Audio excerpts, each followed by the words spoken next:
வணக்கம். காலை நேர பிரதான செய்திகள். விரிவான செய்திகளுக்கு செல்லும் முன்னர் முதலில் தலைப்புச் செய்திகள். அநாகரிகமாக நடுவீதியில் நடந்து கொண்ட இரு இளைஞர்கள் வைரலாகும் காணொலி பொதுமக்கள் விசனம்.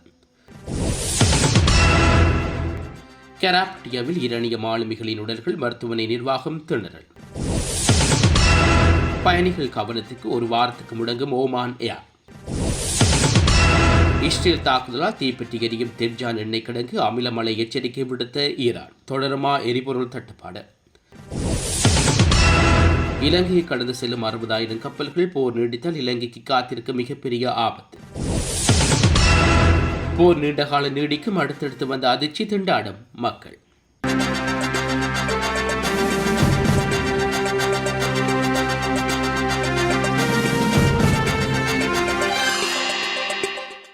அமெரிக்க நீர்மூழ்கி கப்பலால் தாக்கப்பட்ட ஈரானிய போர்க்கப்பலில் உயிரிழந்த 87 மாலுமிகளின் உடல்களை கையாள்வதில் காலி கராபட்டியா போதனா மருத்துவமனை நிர்வாகம் பெரும் சவால்களை எதிர்கொண்டு வருகிறது. இந்த உடல்களை இன்னும் எவ்வளவு காலத்துக்கு மருத்துவமனையில் வைத்திருக்க வேண்டும் என்பது குறித்து தமக்கு இதுவரை எவ்வித உத்தியோகபூர்வ தகவல்களும் வழங்கப்படவில்லை என மருத்துவமனை பணிப்பாளர் மருத்துவர் SDUM ரங்க தெரிவித்துள்ளார்.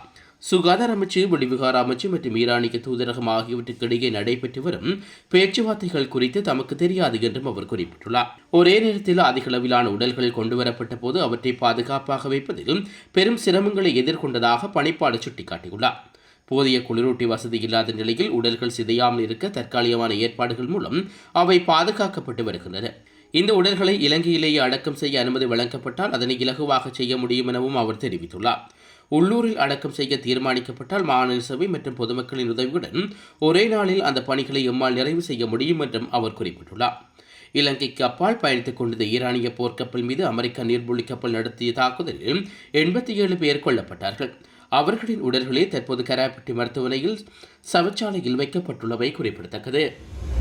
இலங்கை பெண்களுக்கு பாதுகாப்பான மற்றும் நம்பிக்கையான எதிர்காலத்தை உருவாக்குவதோடு பொருளாதார உறவி, வீட்டு வசதி மற்றும் சிறுவர்கள் உட்பட பாதிக்கப்படக்கூடிய குழுக்களுக்கான பாதுகாப்பை விரிவுபடுத்த அரசாங்க நடவடிக்கை எடுக்கும் என ஜனாதிபதி அனுகுமார் திசாநாயக்க தெரிவித்துள்ளார். நேற்று கொழும்பு டிபி சிறிசேனா மைதானத்தில் நடைபெற்ற தேசிய மக்கள் சக்தியின் சர்வதேச மகளிர் தின நிகழ்வில் உரையாற்றிய போது அவர் இதனை தெரிவித்துள்ளார். அத்துடன் ஒரு அரசாங்கம் சிறந்ததா என்பதை தீர்மானிப்பதற்கான அளவுகோல் எந்த அரசாங்கத்தின் மீதும் பெண்கள் கொண்டுள்ள நம்பிக்கையாகும் எனவும் ஜனாதிபதி குறிப்பிட்டுள்ளார். இன்றைய நிகழ்வில் பெண்களில் பெருமளவிலான வருகையானது தற்போதைய நிர்வாகம் மற்றும் அதன் ஆட்சி மீது பொதுமக்கள் கொண்டுள்ள நம்பிக்கையை பிரதிபலிக்கிறது என்றும் கூறியுள்ளார். நீண்ட காலமாக வலி கஷ்டங்கள் மற்றும் பாரமான சுமைகளை சுமந்து வரும் இலங்கை பெண்களுக்கு புன்னகையுடன் கூடிய எதிர்காலத்தை கட்டியெழுப்போதே இலங்கை அரசாங்கத்தின் நோக்கம் எனவும் குறிப்பிட்டுள்ளார். பெண்களின் பாதுகாப்பு மற்றும் பொருளாதார முன்னேற்றத்துக்கான ஜனாதிபதி சில முக்கிய விடயங்களையும் கோடிட்டுள்ளார்.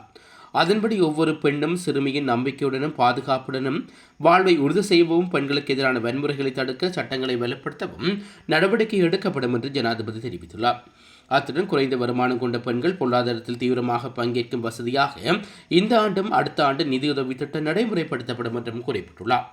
மேலும் மகளிர் விவகார அமைச்சு மற்றும் நிதியமைச்சினூடாக குறைந்த வட்டி மற்றும் வட்டியற்ற கடன்கள் வழங்கப்படும் என்பதும், சில சந்தர்ப்பங்களில் வங்கிக் கடன்களுக்கு அரசாங்கமே பிணை வழங்கும் எனவும் தெரிவித்துள்ளார்.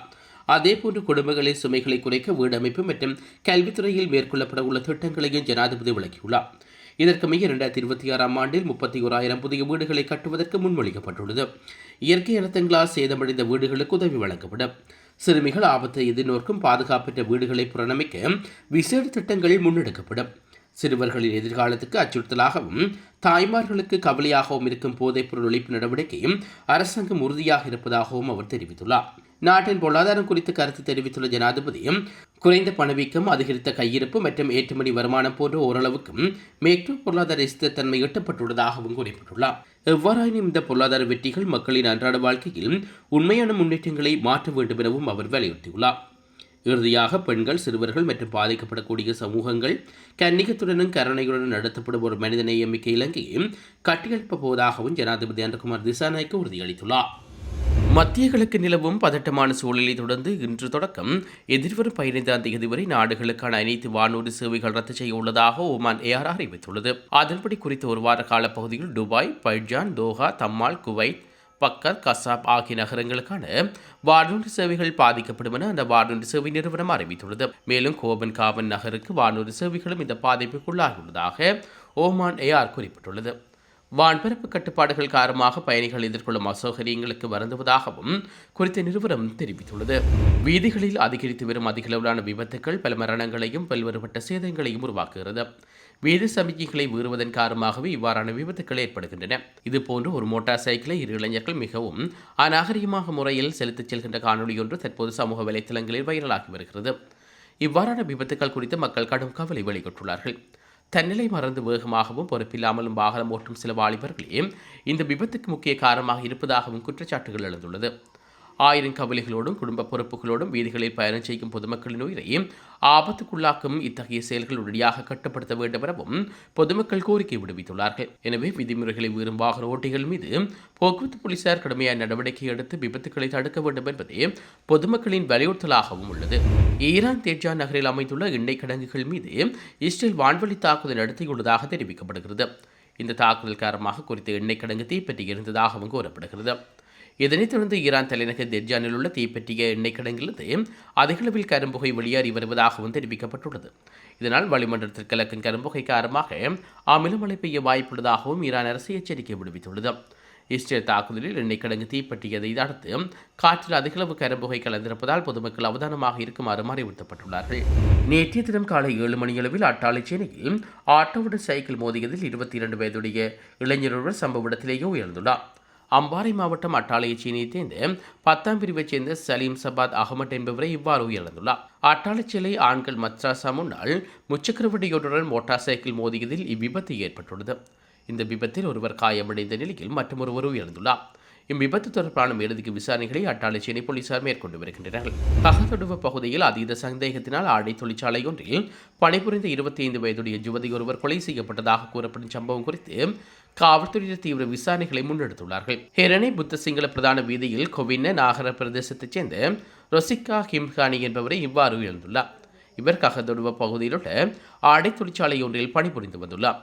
கடந்த 4ஆம் தேதி காலை வழக்கம் போல் பணிக்கு சென்ற கிம்ஹானி தொழிற்சாலையில் பிரதான வாயிலூடாக நுழைந்து தனது பைக்குள் வைக்கும் இடத்துக்கு சென்ற போது அங்கு மறைந்திருந்த காதலன் அவரை கொலை செய்துவிட்டு தப்பியோடியுள்ளார்.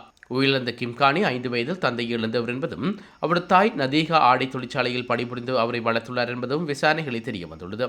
உயர்கல்வியின் பின் ஆடை தொழிற்சாலையில் இணைந்த கிம்கானிக்கு அங்கு பணிபுரிந்த பதுளை கெப்பட்டிபொல பிரதேசத்தைச் சேர்ந்த இளைஞர்களுக்கிடையில் கடந்த ஒரு வருடமாக காதல் தொடர்பு இருந்துள்ளது. சந்தேக நபர் ஏற்கனவே திருமணமாகி விவாகரத்து பெற்றவர் என்பதும் பெண்ணின் வீட்டாருக்கு தெரிந்தது. கடந்த 1 மாதத்துக்கு முன்னர் கிம்கானியின் பாட்டி காலமானதைத் தொடர்ந்து கிம்கானி கடும் மன உளைச்சலுக்கு ஆளாகியிருந்தார். இதன் காரணமாக வீட்டிலுக்கு நேரங்களில் காதலுடன் தொலைபேசியில் பேசுவதை தவிர்த்து பாட்டியின் நினைவுகளுடன் நேரத்தை செலவிட்டு வந்துள்ளார். வேலையிடத்தில் நாம் 8 மணி நேரம் ஒன்றாகத்தான் இருக்கின்றோம். வீட்டிற்கு நேரத்தில் எனது பாட்டியின் நினைவுகளுடன் இருக்க அனுமதி கொடு என கிம்கானி தனது காதலுடன் கோரிக்கை விடுத்ததாக இழந்தவரின் பெரியம்மா தெரிவித்துள்ளார். இந்நிலையில் காதலர் தன்னை தவிர்க்கிறார் என்ற சந்தேகத்தின் அடிப்படையிலேயே இந்த கொலை இடம்பெற்றிருக்கலாம் என்று அஞ்சப்படுகிறது. சம்பவத்தின் பின்னர் சந்தேக நபர் தனது உடைமைகளுடன் தலைமறைவாக உள்ளதாக காவல்துறையினர் தெரிவித்துள்ளார்கள். நிர்வாக திறமைகளுக்காக விரைவில் பதவி உயர்வு பெற்றிருக்கும் நிலையில் ஹிம்கானி மரணத்தை சம்பவித்துள்ளார். இந்நிலையில் அவரது இறுதிச் சடங்குகள் கடந்த 6ஆம் தேதி வேதகேவத்த பொது மயானத்தில் உறவினர்கள் மற்றும் நண்பர்களின் கண்ணீருடன் மத்தியில் இடம்பெற்றமை குறிப்பிடத்தக்கது. இலங்கை விமானப்படையின் 75வது ஆண்டு நிறைவை முன்னிட்டு ரத்மனாரி விமானப்படை தளத்தில் பிரம்மாண்டமான கண்காட்சி மற்றும் வான் சாகச நிகழ்வுகள் நடைபெற்று வருகின்றன. இந்நிகழ்வு ஜனாதிபதி அனுகுமார் திசாநாயக்க தலைமையில் ஆரம்பமானது. அத்தோடு இங்கு கண்களை கவரும் வான் சாகச காட்சிகள், விமானப்படையின் வரலாறு மற்றும் நவீன தொழில்நுட்பங்களை விளக்கும் கண்காட்சிகள் போன்றவை இடம்பெற்றுள்ளது. இந்த வரலாற்று சிறப்புமிக்க நிகழ்வுகள் இலங்கை விமானப்படையின் திறமை மற்றும் சேவைகளை பறைசாற்றும் வகையில் ஏற்பாடு செய்யப்பட்டுள்ளமை குறிப்பிடத்தக்கது. இந்த சமுத்திரத்தில் ஒரு போர்ச்சூழல் ஏற்படுமாயின் அது இலங்கையில் மாத்திரமல்ல, ஒட்டுமொத்த உலக பொருளாதாரத்துக்கும் கடுமையான எதிர்மறையான விளைவுகளையும் ஏற்படுத்தும் என்று நாடாளுமன்ற உறுப்பினர் ஹர்ஷ டி சில்வா தெரிவித்துள்ளார்.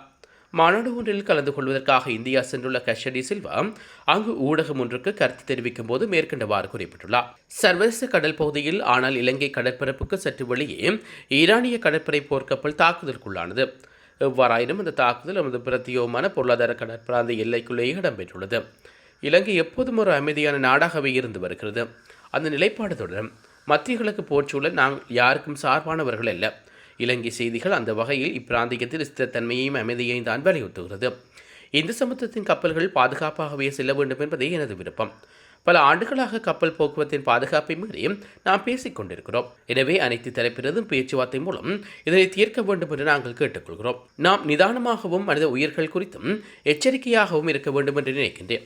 எந்த ஒரு சந்தர்ப்பத்திலும் இந்த சமுத்திரத்தின் மோதலை நாம் விரும்பவில்லை. உலகில் பரபரப்பான கப்பல் போக்குவரத்து பாதையில் இலங்கையின் சில கிலோமீட்டர் தொலைவில் தான் உள்ளது.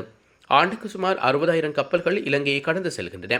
பெருமளவிலான எரிபொருள் இதன் வழியாகவே கொண்டு செல்லப்படுகிறது. எனவே இந்த சமுத்திரத்தினால் போர்ச்சூழல் ஏற்படும் பட்சத்தில் அது இலங்கையை மட்டுமில்லாமல் ஒட்டுமொத்த உலக பொருளாதாரத்துக்கும் கடுமையான எதிர்மறைகளையும் விளைவையும் ஏற்படுத்தும். அந்த வகையில் ஈரான் கப்பல் மீதான தாக்குதல் குறித்து நாம் கவலை அடைகின்றோம். இவ்வாறான மோதல்கள் உடனடியாக நிறுத்தப்பட வேண்டும். இவை இலங்கையின் பொருளாதாரத்தில் நேரடி தாக்கத்தை ஏற்படுத்தும். ஏற்றுமதி மற்றும் இறக்குமதியின் சிக்கல்கள் ஏற்பட்டால் அது நம்மை கடுமையாக பாதிக்கும். அது மாத்திரமின்றி மத்திய கிழக்கில் உள்ள இலங்கை பணியாளர்கள் மீது கிடைக்கப்படும் அந்நிய செலாவணி, சுற்றுலாத்துறை என்பவற்றிலும் பாதிப்புகளை எதிர்கொள்ள நேரிடும். இந்த போர் சில வாரங்களுக்கு முடிவுக்கு வந்தால் மிகப்பெரிய பாதிப்பு இருக்காது. ஆனால் இது நீடித்தால் நிச்சயமாக எங்களுக்கு கடுமையான சிக்கல்கள் ஏற்படும் என்று தெரிவித்துள்ளார்.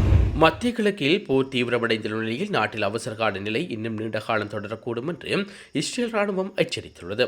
ராணுவத்தால் வெளியிடப்பட்டுள்ள சிறப்பு காணொலியொன்றில் லெப்டினன்ட் ஜெனரல் இயல் ஜமீர் இதனை தெரிவித்துள்ளார். இஸ்ரேல் கடந்த 2 ஆண்டுகளாக அவசரகால நிலையில் உள்ளது. இது இன்னும் நீண்ட காலம் நீடிக்கும் என்றும் நாம் எதிர்பார்க்க வேண்டும். இதற்கு பொறுமை அவசியம் என்று குறிப்பிட்டுள்ளார். இஸ்ரேல் மீது தாக்குதல் நடத்துவதற்காக ஹிஸ்புல்லா அமைப்பு தொடர்ந்து பெரும் விலையை செலுத்தும் என்றும் அவர் தெரிவித்துள்ளார். நாடளாவிய ரீதியில் தற்போது நிலவி வரும் வெப்பமான காலநிலையானது எதிர்வரும் மே மாதம் வரையில் தொடரும் என வளிமண்டல திணைக்களம் தெரிவித்துள்ளது. இதேவேளை கொழும்பு, ஹம்பகா மாவட்டங்களில் வெப்பத்தின் தாக்கம் அதிகமாக இருக்கும் என்றும் தெரிவிக்கப்பட்டுள்ளது. மேலும் சப்ரகமா, வடமேல், வடமத்திய மாகாணங்களிலும் வெப்பமான காலநிலை நிலவும். வவுனியா, மன்னார், ஹம்பாந்தோட்டை, மொர்ராகலை ஆகிய மாவட்டங்களில் வசிக்கும் மக்கள் மிகுந்த அவதானத்துடன் இருக்குமாறும் அறிவுறுத்தப்பட்டுள்ளார்கள். உடல் வெப்பத்தை தணிப்பதற்கும் தேவையான அளவு நீர் அருந்துமாறும் தேவையற்ற விதத்தில் வெளியில் நடமாறுவதை தவிர்க்குமாறும் கேட்டுக் கொள்ளப்பட்டுள்ளார்கள். ஹிக்கடுவு மற்றும் தொடாங்கடுவு கடற்பகுதியில் அவதானிக்கப்பட்ட சிறிய அளவிலான எண்ணெய் படலங்கள் குறித்து கடல்சார் சூழல் பாதுகாப்பு அதிகார சபையின் விரிவான விசாரணைகள் முன்னெடுத்துள்ளதாக ஆங்கில ஊடகம் ஒன்று செய்தி வெளியிட்டுள்ளது. இது தொடர்பாக நேற்று நடைபெற்ற ஊடகவியலாளர் சந்திப்பில் கடற்சார் சூழல் பாதுகாப்பு அதிகார சபையின் தலைவர் சமந்த குணசேகர கருத்து தெரிவிக்கையில், கடற்கரையில் அவதானிக்கப்பட்ட எண்ணெய் படலங்கள் அளவில் மிகவும் சிறியவை. இவை பெரும்பாலும் மசகு எண்ணெயாக இருக்கலாம் எனவும் சந்தேகம் வெளியிட்டுள்ளதாக அவர் தெரிவித்துள்ளார். அத்துடன் பல்வேறு நிறுவனங்களின் ஒத்துழைப்புடன் முன்னெடுக்கப்பட்ட தூய்மைப்படுத்தும் பணிகள் மூலம் சுமார் 99% எண்ணெய்கள் ஏற்கனவே அகற்றப்பட்டுள்ளது. இலங்கை விமானப்படையின் உதவியுடன் ஹிக்கடுவ, சீனிகம, தொடங்கட்டுவ, கபதுருவ, ஹீனிதும மற்றும் காலி ஆகிய கடற்கரை பகுதிகளையும் தொடர்ச்சியாக கண்காணிக்கப்பட்டு வருகிறது. கடற்கரையோர 4 எண்ணெய் பீப்பாய்கள் கதையொருங்கியுள்ளது. அவற்றில் ஒன்று பலத்த சேதமடைந்துள்ளது. இந்த பீப்பாய்களிலிருந்து எண்ணெய் கசிந்திருக்கலாம் என்று நம்பப்படுகிறது. எனினும் இவை எந்த கப்பலுக்கு சொந்தமானவை என்பதையும் இதுவரை உறுதிப்படுத்த முடியவில்லை எனவும் அவர் கூறியுள்ளார். மேலும் ஒரு காலனி மற்றும் உயிர்காப்பு படகின் ஒரு பகுதியும் கிக்கடுவை கடற்கரையில் கண்டெடுக்கப்பட்டுள்ளதாக கடற்சார் சூழல் பாதுகாப்பு அதிகார சபையின் தலைவர் சமந்த குணசேகர் குறிப்பிட்டுள்ளார். சேகரிக்கப்பட்ட எண்ணெய் மாதிரிகள் மேலதிக பரிசோதனைகளுக்காக இலங்கை கனிப்பொருள் கூட்டு தாபனத்துக்கு அனுப்பி வைக்கப்பட உள்ளது. இதுவரை ஆமைகள், திமிங்கலங்கள் அல்லது மீன்கள் போன்ற கடல்வார் உயிரினங்களுக்கு பாதிப்பு ஏற்பட்டதாக இந்த தகவலும் கிடைக்கவில்லை. இந்த எண்ணெய் கசிவு நேற்று முன்தினம் முதலில் பதிவாகியுள்ளது. தற்போது ஆழ்கடல் பகுதிகள் மற்றும் கரையோரங்களில் கடல்சார் சூழல் பாதுகாப்பு அதிகார சபையின் அதிகாரிகள் 24 மணி நேரம் கண்காணித்து வருவதாகவும் அவர் குறிப்பிட்டுள்ளார். இத்துடன் காலை நேர பிரதான செய்திகள் நிறைவுக்கு வருகிறது. தொடர்ந்து நாளை காலை பிரதான செய்திகளோடு இணைந்து கொள்வோம். நன்றி. இதுபோன்ற செய்திகளை தெரிந்து கொள்ள யாழ் டிவி நியூஸ் சேனலை சப்ஸ்கிரைப் செய்து அருகே இருக்கிற பெல் பட்டனையும் கிளிக் செய்து கொள்ளுங்க. மேலும் இதுபோன்ற செய்திகளை உடனுக்குடன் தெரிந்து கொள்ள யாழ்டிவி.com எனும் இணையதளத்தின் வாயிலாக எங்களோடு இணைந்து கொள்ளுங்கள்.